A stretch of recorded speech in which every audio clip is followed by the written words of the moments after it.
In this video, I'd like to talk about finding inverses of linear functions. And the strategy that I'll lay out in this video will work not just for linear functions, but really for any function, or most functions, I should say. And the main idea with inverse functions. So you might recall that when you're looking at the inverse, that essentially x and y get switched. So inverses, in its simplest form, they switch x and y, or they switch your independent variable with your dependent variable. So the main strategy here, so first of all, let me just rewrite it. F of x is 3x minus 2. The main strategy is that first we're going to change f of x to y, because we know that f of x and y are the same thing. So whenever you put in your x value, it will give you your function value, or it will give you your y value, and you can plot that. So when you're looking at the coordinate plane, the horizontal axis is usually your x, and your vertical axis is usually y, or it's your f of x axis. So y and f of x are interchangeable. You can use either one, but for this, since we're going to switch x and y, I'm going to replace f of x with y. So that is our first step. We'll say that y is 3x minus 2. And I will write out the strategy after going through this one. Now, once you rewrite this with just x and y, now we want to apply this idea of inverses. We're going to switch x and y, and then we're going to resolve the equation for y. And whatever that new equation is, y equals whatever, that will be our inverse function. So the next step here is to switch x and y. So you get x is 3y minus 2. Now from here, we want to solve this for y. And once we solve it for y, then y will be our inverse function in this case.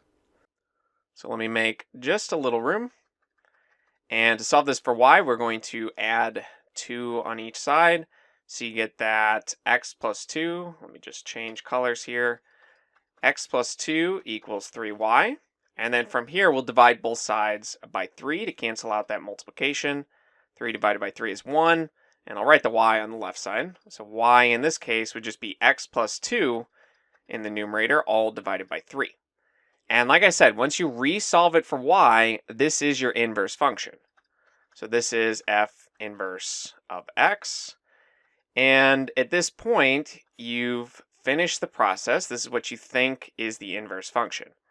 So you might be wondering, how can you know for sure? How can you check this?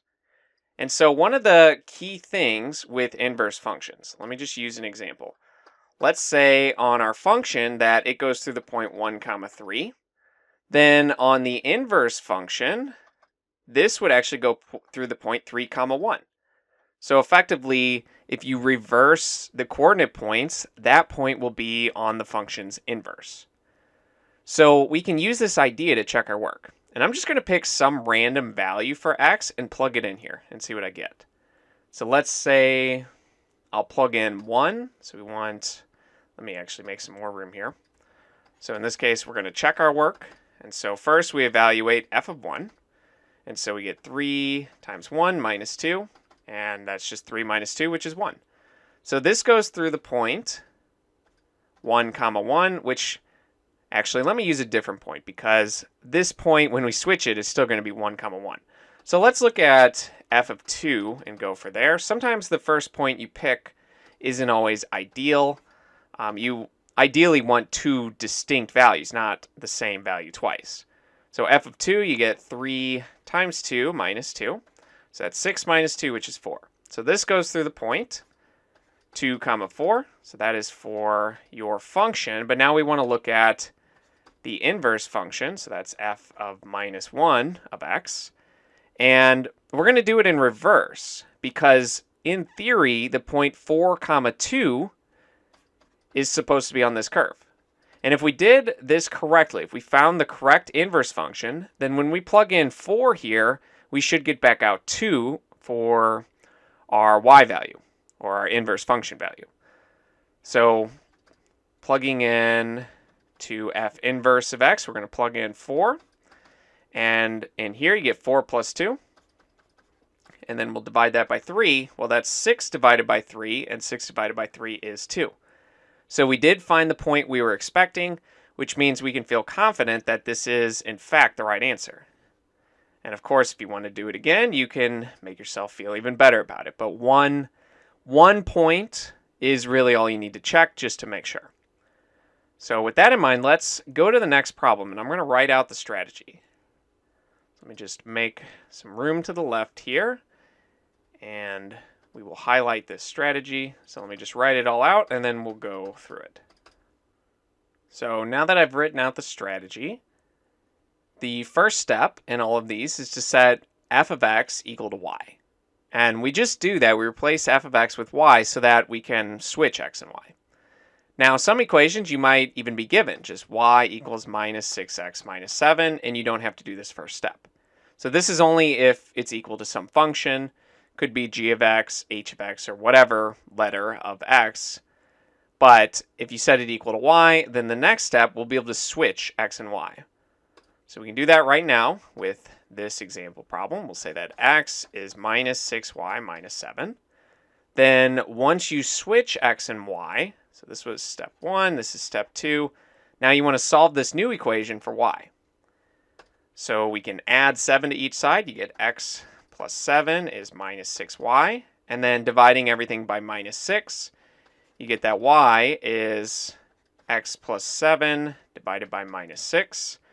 And once you find this new y value, once you've switched x and y and you resolve it for y, then whatever y is equal to now, this is your inverse function. So we'll set this equal to the inverse function, f inverse of x. So this is what we think is the right answer. But to know for sure, of course, you have to check your work. So this strategy, before we check this strategy is valid for all of these problems. But you can actually use this strategy for other functions as well. Like if you have g of x equals x cubed, you can set that equal to y, and then switch x and y, and then take a cubed root of each side, so that y is the cubed root of x. And then this is your inverse function for this cubic function. Now some functions you have to be more careful with, like squared functions, y equals x squared, because the entire function is not invertible. But that is a little bit beyond the scope of this video, so I'm not going to get into that right now. But there are some functions where there is kind of an extra step where you have to be careful with your domain. And ultimately, we say the function needs to be one-to-one. But like I said, I'm not going to get into that in this video. So let's check our work here. We will check this right here. And let me change colors so that we first want to pick a point here. So on f, we want to plug in some value. Let's just do 0. So f of 0, you can usually just pick something that's easy. You have minus 6 times 0, which is 0, and then you just have minus 7. So on this function, f of x, it goes through the point 0, comma, minus 7. So on f inverse of x, the opposite should happen. It should go through minus 7, comma, 0. So that's what we're trying to check. So we're going to plug in minus 7 to our inverse function and essentially just see what happens. So we have f inverse of minus 7. And in the numerator, you have minus 7 plus 7 divided by minus 6. And so our numerator just cancels out. You get 0. 0 divided by minus 6. And 0 divided by anything is 0. So this does go through the point minus 7, comma, 0, verifying that both of these functions are inverses of each other because they have essentially reverse coordinate points when we checked a point. So you just pick some point on this function, and then if this equation really represents the inverse, then when you plug in the y value into here, the original y value, into your new inverse function, it should spit out the x value associated with that. But it's reversed in this one.